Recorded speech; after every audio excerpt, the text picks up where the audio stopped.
Hello, everyone, and welcome to Inside Games, the only gaming news channel brave enough to yet again brave the Dream Scourge. I say yet again because I used that intro when we previewed Avowed, but now we're reviewing it. Having been able to play the full game, I guess now is a good time to share our familiarity with it. I actually managed to finish the game. Maybe did it a bit faster than I should have, I'll say that. Bruce, how far did you get? I've played like 15 hours, but I didn't finish it. I'm maybe halfway through. I don't actually know. I'm in the second area. How long did it take you to get through the whole game main quest? Yeah, I ended about 42 hours. Okay. And that was with, I did more side stuff at the beginning. I definitely funneled down into the main story by the end of the game. And I was also playing on the hardest difficulty because I'm an idiot and there was an achievement for it, which, Nice. given the kind of game that Avowed is, I don't think I'd recommend playing on hard the first time around. But on that note, we can talk about some overall impressions, some quick takes. I personally really liked it. I think it's got a really fascinating mix of gameplay elements that they used to be more unique. There's been some more games like this recently, but yeah, it mixes, pretty dense quest dialogue and story ideas with very approachable gameplay. Just super arcadey, fun, pick up and play combat. It looks good, it sounds good, it's well written. It's very smart in what it includes and chooses not to include. So it's a smartly scoped game. But that means it's not trying to be the sort of world simulator that maybe we've come to expect from a Bethesda game or an open world RPG. And Bruce, you were mentioning Kingdom Come Deliverance 2. That's kind of more on the simulator side of things. This is an action RPG. That's my take. How about you, Bruce? What did you think with your time with it? I feel exactly the same way. And it's really hard to not compare the two. It's really hard to not compare Kingdom Come Deliverance 2 versus Avowed since we came out within like 3 or 4 days of each other. And that's what I've been saying when people have been asking, hey, which one's better? To me, they're so wildly different games because Kingdom Come Deliverance 2 is an immersive sim that requires you to like go sleep in beds and like eat a specific amount of soup and like bandage yourself, and Avowed is not like that at all. Avowed is very casual, super approachable. The approachable is the perfect word for it, Lawrence. It's also very fun. I've had lots of fun with it. Apart from a couple of randomly weird skill checks, I've just been playing on normal difficulty and I've just been blasting my way through, like barely upgrading stuff and kind of like running around and experiencing the world and like, bang, bang, shooting your guns and checking, like it's fun to try everything. And I think that's what Obsidian is trying to make. They're trying to make a very approachable action RPG that doesn't feel like you need to drill down into every single mechanic. And I like that. So if that's the kind of video game you're looking for, if you want to play an hour or two here or there and, experience a very lore heavy story, then Avowed is the one. Yeah, there's some talking, which is surprising for a game that has such kind of visceral used to be the word that people would throw around, but sort of fast, direct button connection from action to in-game thing. You're actually physically swinging a sword and bonking things yourself as opposed to doing it through a menu or giving orders or something like that. But we'll get into the RPG nitty-gritty in a minute, or rather like more specifically talk about what the game has and what it doesn't, because I think that's where Avowed's special sauce is, and where I think you'll either really love this game or not get it.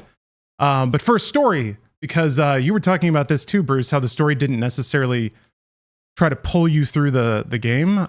Here's the setup.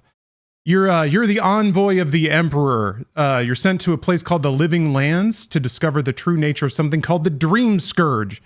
And we're already hitting you with some lorables, but that's this game, man. It's technically the third in a series. There was Pillars of Eternity 1 and 2 before this. I played like an hour of Pillars of Eternity. Luckily, there is a little lore slide out tray that will explain proper nouns to you if you care, or you can just skip through all the dialogue and stab stuff and level up. Anyway, as the Emperor's envoy in the Living Lands, people don't like you because the Emperor is it's an empire. They're in the process of settling the Living Lands, so the people that are already there aren't too happy about their governments being overthrown and basically this tyrannical regime coming in and taking ownership over things. But they have to respect you since you're the envoy of an emperor and the empire is there and has a lot of power. So that sets up an interesting dynamic where everyone's kind of gruff towards you, but also they let you get away with a bunch of video game bullshit, like stealing things or being curt in conversations. You recruit a cast of characters. You get 4 followers that you can take with you in a party of 3, so you can take 2 of the 4 with you at any time. They have their own various traumatic backstory that they reveal in bits and pieces as you talk to them in the camp or do side quests. What I like about this setting and the story and the characters within it is that it's very diverse. And that's a word that's a bit loaded these days. And I mean that in modern and also classic sensibilities of it. You meet all kinds of people of various shapes and sizes who have the wackiest accents I've ever heard. But it kind of fits. The Living Lands it's like a place where people go when they're running from everything else. So it does have this this is a place that collects all the outcasts from everywhere else in this world, which ends up giving it I thought it felt kind of weirdly Star Wars-y. You'll meet this like squat person with weird hair, and they have a boisterous Italian accent for some reason. And it's just the weirdest little dudes that you encounter playing through this game.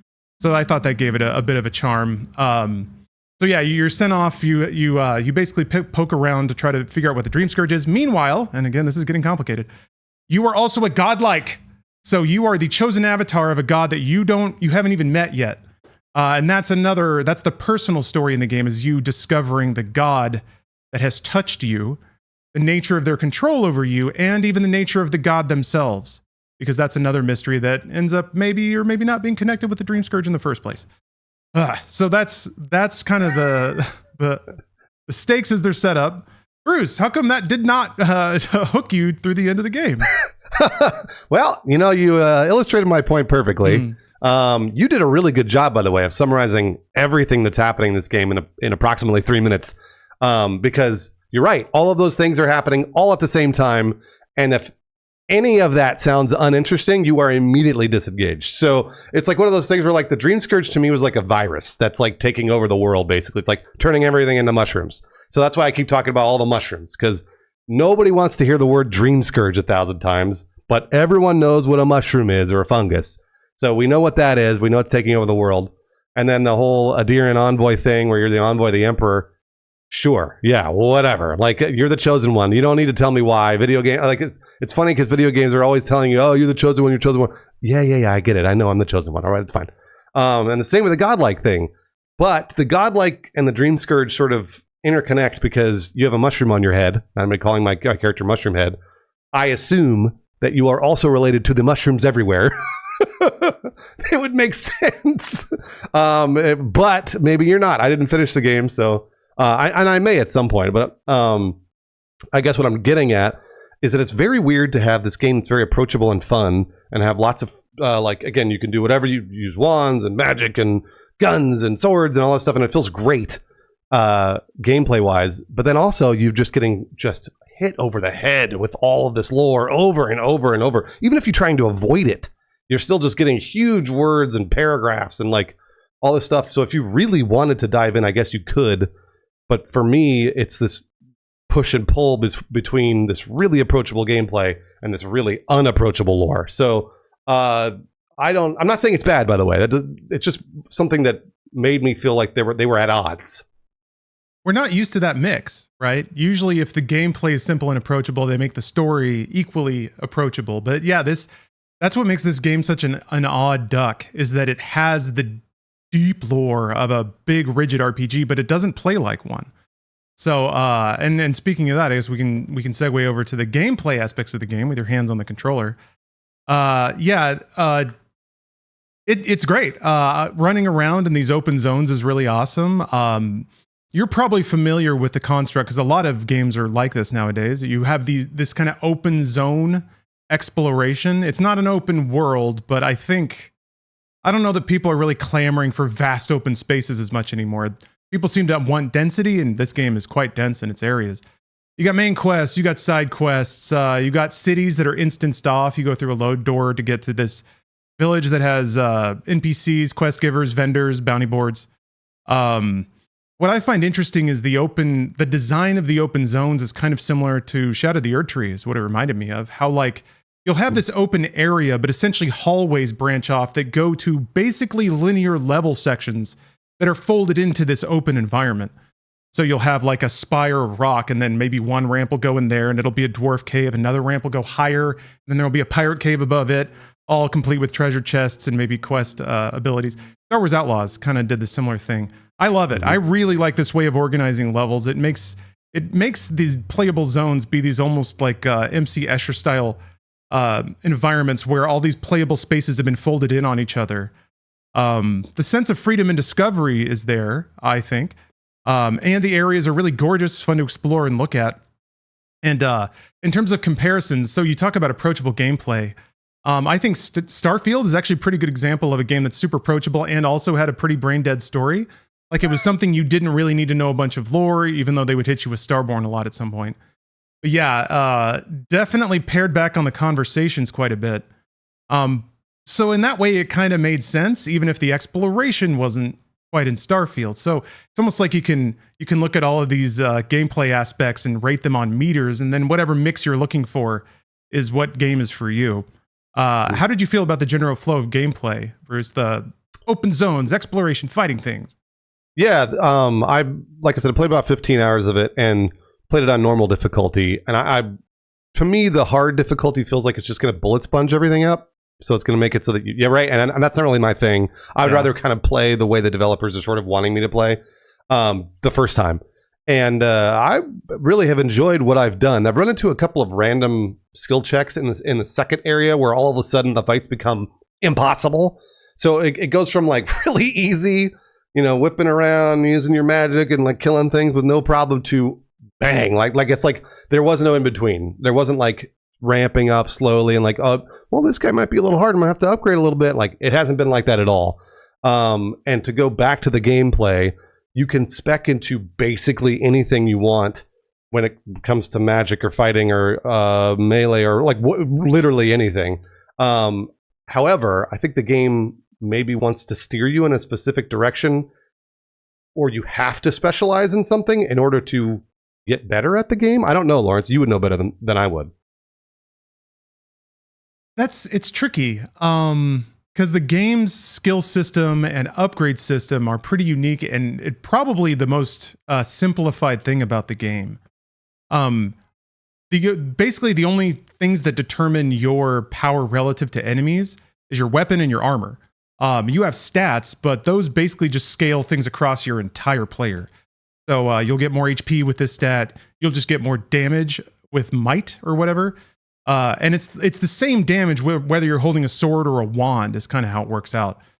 Where the scaling comes in, where you'll run into an enemy that you just can't touch, is because it's largely relative to your armor and your weapon, which are kind of, you upgrade through a universal tree of upgrades. So there's like 5 different rarities, and you just dump resources into an item to pump it up through those tiers. So if you, like a lot of the times you'll be in an area and there will be an even mix of difficulties across the tier of item for that area. So if your weapon or your armor don't do anything, you can leave, wait until you get upgradable resources, dump them into whatever weapon and come back. So you are soft locked into a playstyle based on the weapon and armor that you upgrade, kind of. But also you can deconstruct them and get most of those upgrading resources back and shift them onto something else. Same with skill points. You buy these abilities or passive upgrades, but you can refund them and then put them into anything else when you want. And it's also kind of interesting because it's not a tree, even though skills down are better and are unlocked when you level up. So let's say you dump skill points into level 5 skills. By the time you get level 15, you can refund those points back and put them in level 15 skills again. So you have the tools to basically change your spec and your playstyle at any point. It does just require some sloshing around of resources and specifically finding gear that basically agrees with the way you want to play. But I think the gear system and the stat system is one way that this game has massively streamlined or uncomplicated the RPG experience. Like the game has sneaking, but there's no sneak skill. But you can find boots that help you sneak. Like that's kind of how it works. So there's less meters to fill, but the game through inventory, through like item attributes, can help you curate the way you play. I eventually just trended towards, I was role-playing Groot the whole game, Vin Diesel's Groot. So I just had a big fucking stick that I would smash stuff with. So I trended towards a stun build, which actually ended up being pretty cool because I could stun enemies, and when they're stunned, you get a cool finisher move. I could stun an enemy, swap to a different weapon, and then use its finisher. Near the end of the game, I found a mace that would generate a black hole when you used its special attack. So I would stun enemies with a club, swap to the mace, throw down a black hole. All the enemies would get sucked into this like vortex, and then I just whacked them with a stick until they all died. Pretty cool. And it felt like a combo that kind of my playstyle led me to. So I don't know if that answers your question or not. I feel like you are kind of locked to gear because of all the upgrade resources you have to dump into them. But also the game gives you the tools to branch out and tries to make branching out an easy thing to do. I think as the game goes on, too early on, it feels like you could do anything. And then as time goes on, the system that Lawrence is describing becomes, I think, more complicated. But you never feel like it just doesn't feel like you get it. Like it's a weird feeling to me where I was like, oh, like I now have to go and spend money on gear that I'm not finding in the world. And that to me is sort of the strange part of the loot in this game, is that you will find weapons and armor and things like that, but not often. At least for me, in the 15 hours that I've played, I have found 2 or 3 different, like an axe and a sword, and then maybe a wand or something. But then I realized I had to go to a store to spend the gold that I had on better weapons in order to upgrade. So I wasn't finding what I wanted for my build. I was looking for magic and was not finding those things. And instead, the game was like, if I happened to, because I found this really cool sword, this flaming sword. And I was like, oh, okay, well, I'll use the flaming sword. So I used the flaming sword up until that didn't work anymore. And I was like, all right, well, now I have to go back to magic. And I have to go to the store to buy the loot because I'm not finding it. So, and I was describing this to stream, and people on stream were saying the same thing, that like the amount of loot you find in this game is not very much, but you do have to upgrade it. So you find a lot of upgrade materials and a lot of crafting materials, but you don't find a lot of loot. So to me, I was running into the problem where I was like, I want to play with magic, but I can't. I have to go and buy stuff to do it. So in that way, it felt like it took away my choice because I wasn't finding the loot that I wanted to find in the way I wanted to play.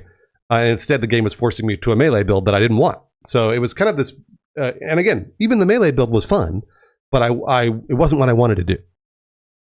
I think the idea, and I have no idea if this was practically relevant to your playthrough, but the idea is you just take whatever wand or book that you found and you just dump upgrade resources into it until it becomes viable. The thing is, the upgrade resources you get for dismantling gear is largely universal. There's like 3 different kinds. Mm-hmm. So you could dismantle an axe, get 3 twigs, throw that into your wand, and all of a sudden your wand is now doing like 12 more damage. That's the idea. So that if you're like, I don't care about axes, I'm not going to touch an axe, you just dismantle them all when they're sitting in your inventory. And then you can also, so even upgrade materials are tiered. You need the tier of the upgrade material for the tier of the gear you're using. But upgrade materials also can be transmuted up and down the tier chain. So if you can combine basic twigs to get a rare twig, and then you put the rare twig in your rare wand. It does a bit remind me of how even mobile games have sort of really condensed down the upgrade path. If you've ever, Marvel Strike Force, Galaxy of Heroes, anything like that, they all have a similar thing where it's like, there's like tiers of items, and it's almost an exponential growth to like keep grinding up the next level thing. This game has that without the mobile aspect of trying to suck your life away. So that's kind of nice, but it's super straightforward, and I appreciate that. I like the idea that there is a universal currency behind item upgrades. I think it does take a while to get that. I think you have to So I was just gonna say, it's funny. All the things you're describing sound perfectly reasonable and totally normal. Not at all the way I played. So I was picking up loot and holding on to them because I was like, oh, I'll try stuff. I'll try fun stuff. And then when I would pick up loot that I didn't use, I would sell it. I wouldn't break it down. So when I sell it, it would give me the gold to then go and buy a better wand or whatever. But I was like, oh, I should have been breaking this stuff down the entire time and was not. So it was interesting in the sense that there was so much choice for me that I wasn't doing the things that I should have been doing in order to upgrade the weapons that I wanted to upgrade. because I thought the game was going to give me more choice, and it doesn't. And so that's what it was interesting. It's an interesting thing that I run into now halfway through the game, because I thought the illusion of choice at the beginning made me feel like I could do anything, but that's not the case. And as you sort of pare down into what you're supposed to be doing, which is crafting materials and things like that, then you'll realize, oh, I really need to focus on one or two different things. That's the most efficient way to play. And if you're hitting difficulty spikes like you described on normal, then yeah, I could see why I definitely feel like you're getting shoved in that direction and your options are being limited. Yeah, largely, I don't know, the upgrade economy all at the end of the game all revolves around finding unique weapons, which is not quite as easy to do. And I think those are the ones you're talking about where it's not just wand, it's like sparkling wand of the abyss and has unique properties. And yeah, the kind of thing you don't want to leave behind when it falls behind on the level curve. But yeah, I guess the upgrade system, I don't know, it clicked for me after a while, but I've seen similar discussion online of people not quite getting, because yeah, that is kind of different than any other RPG logic. Usually the first sword you get is just a beater sword and who cares? And then you just find better swords and treasure chests as the game goes on. That happens in this to a degree, but largely it is just general materials getting dumped into your bag as a result of your exploits that you convert into stuff that you can then upgrade whatever you want. You can buy upgrade materials too. So like money is also part of this sloshing ecosystem. But yeah, I'm not sure how efficient that is if you sell your stuff and then buy crafting materials as opposed to just dismantling and using them directly. But yeah, I appreciate the attempts to rework the systems, and I think the systems worked pretty well for me, but it sounds like they didn't work too well for you, Bruce. Weirdly, it was kind of my only complaint, 15 hours in. If you had asked me 3 hours ago, I would have been fine. It would have been like, yeah, I'm having a blast. I found a wand, I found a sword, it doesn't matter, whatever. But those skill checks halfway through all of a sudden really put a wall in front of you and you go, oh, okay, so now I have to actually fix this, which doesn't feel like choice. That takes away my choice. So to me, that's why I was like, oh, there actually is not nearly as much choice as I thought there was. And it's not a bad thing. It's just more of just like, maybe you need to start focusing on something. That's all. Yeah. I think theoretically the RPG choice in front of you there is, do I try to grind through this fight or do I go somewhere else and get better gear? Which if you don't understand that anything you get can eventually convert into better gear, then it doesn't feel like anything. Also, enemies individually have like difficulty ratings. The enemies themselves are in tiers, and those tiers are relative to the gear that you have equipped. And they're in typical RPG fashion, there's like a series of skulls on the side. So they try to telegraph, but even still, at some point it can feel a little disassociating when this is the exact same enemy. He's just got three skulls instead of two, and all of a sudden I can't touch him. Yeah, it is a video game. On the positive side, though, the looting system itself is actually pretty great. I almost never ran out of carry weight or whatever. Like I was always sort of running around just picking up whatever I want, eating food and doing all that, potions and all that other stuff. And I never had to worry too much about managing my inventory, which I loved. I was very thankful to the developers for not making me manage inventory like you always do in every RPG. I'm looking at you, Kingdom Come Deliverance 2, because that's what all I ever do is just like constantly trying to like, I'm on way down again, like ugh. But in this one, you don't run into those problems. Yeah, there's a series of refreshing instances like that. You can send items back to the stash from anywhere at any time. So if you're even if you are over encumbered, just send it all back. You can go, as long as you're not in combat, you can fast travel anywhere at any time. You can go to camp, upgrade all your stuff, mess with all your equipment, change your party, and then go right back to where you were.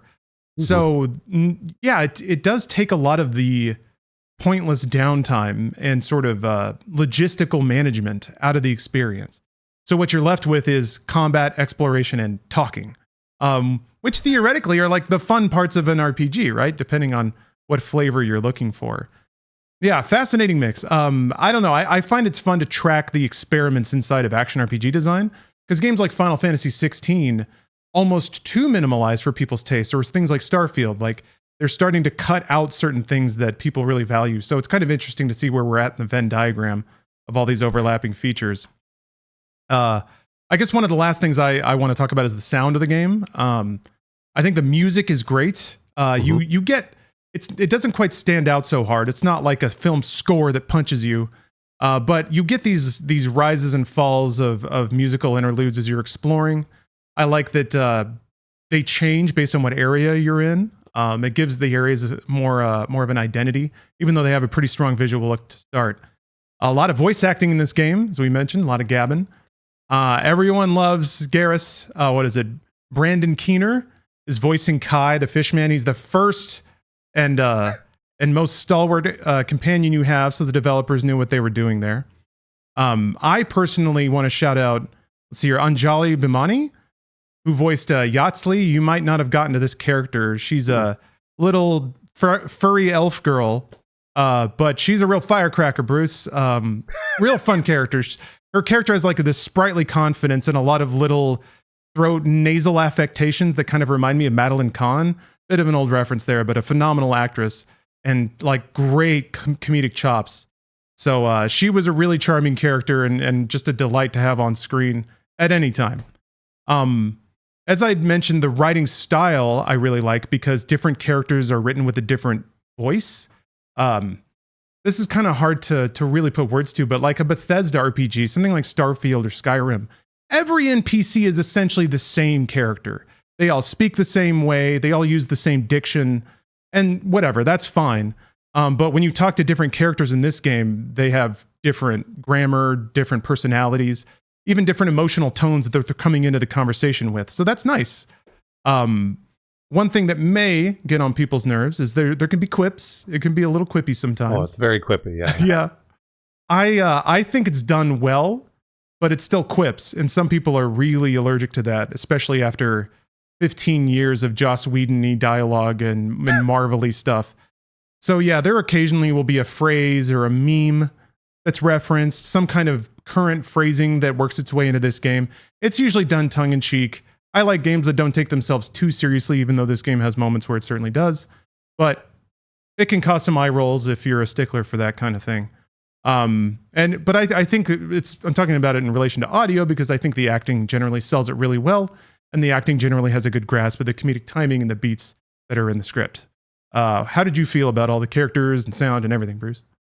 Yeah, the sound design is fantastic in terms of combat and walking around the world and experiencing things.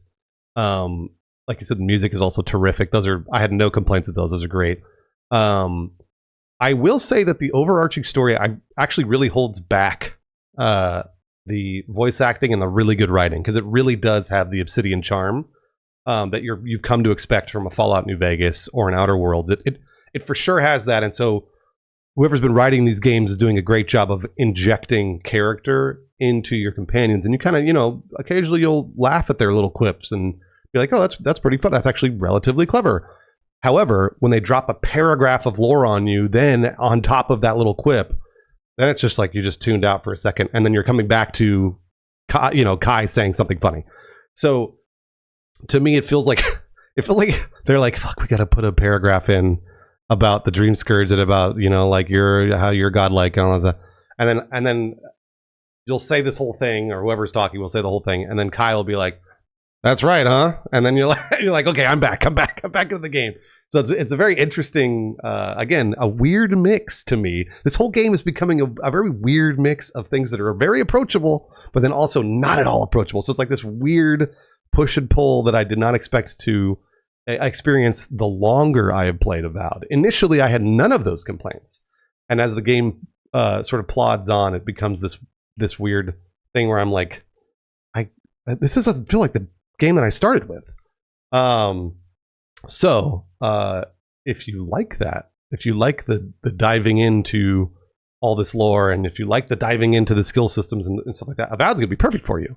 But there may be some barriers to entry along the way.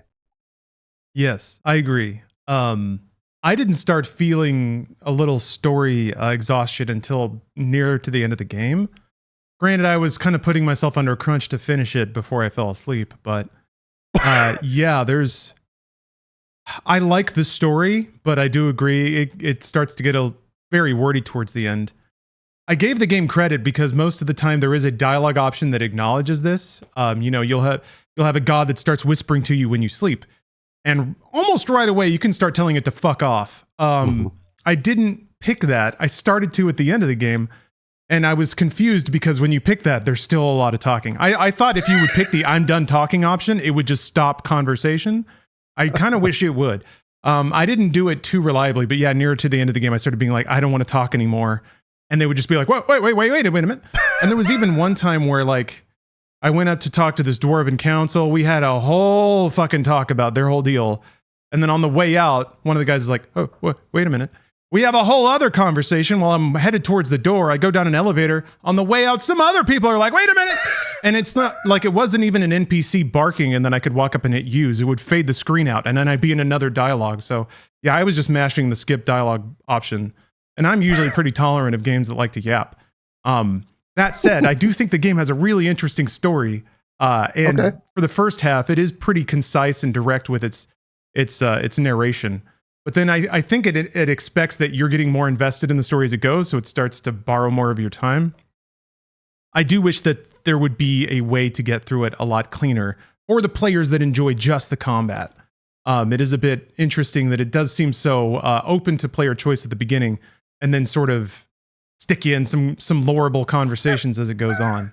But that said, I thought the lore was interesting. I'm kind of curious to play it again because comparing notes with people in chat, quests can go pretty differently. You can incidentally find certain things that make quests turn out pretty go in very different ways. That said, the ending is a very Obsidian style ending where it is just sort of a slideshow.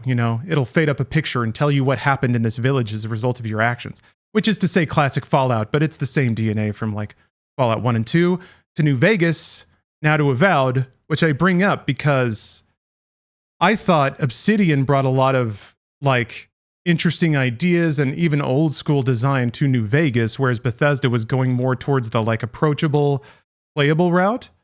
So this is really fascinating because in a way, this is kind of the New Vegas game compared to Skyrim. It has the approachability of Skyrim, and I think in a lot of ways, even the combat is more fun. I think the world is more interesting. I think the NPCs are way more interesting to talk to. But it also kind of makes a lot of interesting decisions about what old school things to bring in. In this case, I think it's just really, really complicated dialogue trees. So interesting mix. But I think the comparison holds in that pinky out cultured gamers will find a lot to appreciate about Avowed, whereas folks that just want to run around and smash stuff may get exhausted at the implication that you should care about the game's lore and setting. Since this is a review, I will say I do think it is absolutely worth your time to try on Game Pass, because I think you might vibe with this game even later on if you vibe with it at the beginning like I did. I'm gonna go back and continue the game and continue to give it another shot because I'm curious to see if I focus on one specific area, will the game get more fun for me? So I do think it's totally worth that. $70 is a lot of money, especially when on PC, Kingdom Come Deliverance 2 is $60. And Kingdom Come Deliverance 2, I think, was the opposite experience for me. There's barriers to entry at the very beginning of the game. If you are able to get through those, then Kingdom Come will just yield just an unbelievable RPG. Whereas Avowed is the opposite. Avowed, I jumped in, was like, oh, I'm having a great time. Let's go, let's play. And then like 15 hours in, I was like, what? Why is this so hard all of a sudden? Like, what the fuck?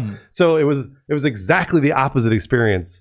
And I will tell you that I would rather have the experience of getting through the barriers early. I would rather have the game put those walls up early and then be like, this is how you get through them. And then now I could be like, okay, and I'm fully engaged in the story and the game. For me, that's my opinion. Oh, I think that's perfectly valid. I'll reinterpret that a bit. I think a game like Kingdom Come Deliverance 2 is fantastic if you have a good chunk of time to invest into it. Because then you can learn all those things and then capitalize on your knowledge by continuing to play the game. I feel like Avowed is perfect if you have maybe 1.5 to 2 hours an evening or less. because you can sit down, play a little bit, walk away, come back, and there's not a whole lot to remember or pick up. And I don't think you'll be punished by forgetting institutional knowledge about the game. Whereas in Kingdom Come Deliverance 2, God help you if you get on a horse and go somewhere without saving first or and that's the kind of thing you might forget after you've had a long day at work and you only have 90 minutes to play a game at night. So I think that the two games obviously provide vastly different experiences. I think I can't speak to two specifically. Only just finished one. I think both the games are very expert at being the game they set out to make, which is something I think is really amazing about Avowed. There's not a lot of accidents in Avowed, whereas I think maybe some of the greater games of the past incidentally arrived at some really great experiences. I love how intentional everything about Avowed is. I love that they very clearly specifically chose every single thing in this game and executed it like exactly like what their vision said it should be. And it seems like they did it in a pretty constrained like scope too. So I think there's some real craft going on here. But the craft, I think, is to make a approachable game with a shockingly deep story that, yeah, if you're playing at 90-minute chunks, you'll probably forget all the story, but at least you can pick it up and whack some lizard men, pick up a better sword, maybe finish a side quest or two. It seems tailored to that kind of experience. So I hope that's how people experience it, which also makes it, yeah, a pretty good Game Pass recommendation. I guess disclosure time, though. I'm part of Xbox's Game Pass affiliate program, so I get one code a month for PC Game Pass, and then I just to kind of disclosing my relationship with the game, I guess, and then I bought the premium upgrade because I already had Game Pass, so I don't know if that makes me a shill or not. I got like $50 of the game for free, but I paid for the early access premium edition. I don't know, that's where I'm at. Well, disclosure for me, I got a code from Microsoft to play Avowed, so I didn't even buy the full retail version, Lawrence. Nice. I just got the code to play early. And that said, again, just if you're worried at all about this game, just do Game Pass. Game Pass is the easiest decision in the world for these sorts of games, because then you can go and play them for a little bit and be like, okay, well, that wasn't my thing. Or dive in and be like, this is worth my $70. I'll happily give them $70. But they didn't give me any free food or anything, if that's what we're asking. Not this time. But hey, if you want a shining review for your next game, consider taking us to a theme park or something. In the meantime, we'll just have to be brutally honest. I really love this game. Although, yeah, I got a little lore heavy for my taste, and I'm pretty tolerant of lore. But Bruce, you said you wanted to go back to it. You're interested to pick it back up again? Yeah, I'm gonna keep playing. I could care less. I mean, what's the? I could care less, or I could care less about the lore. I really do like finding out new companions, and I like the quips that they're giving me. I enjoy all that stuff, that fun stuff, and I really do think Obsidian is very clever. But if they're going to keep putting walls up in front of me when it comes to what weapons I have and things like that, when at the very beginning of the game they told me I had a lot of choice, I don't know. I'm not sure that I'll continue to play. I don't know if I'll find that fun. We'll see. Yeah, I guess we'll see. All right. Well, thank you, Bruce. Thank you, Obsidian, for Avowed. I had a very charmed time playing it. So I appreciate your hard work there, and congrats on the game. I think it came out really well. I think it'll be one of the maybe be a bit of a cult classic. We'll see where it settles out. I think the writing will charm certain folks and probably exhaust a lot of others. But speaking of exhausting, that'll wrap up our nearly 40-minute review of Avowed. Thank you, viewer, for listening, watching, or otherwise supporting however you do, and we'll see you next time on Inside Games.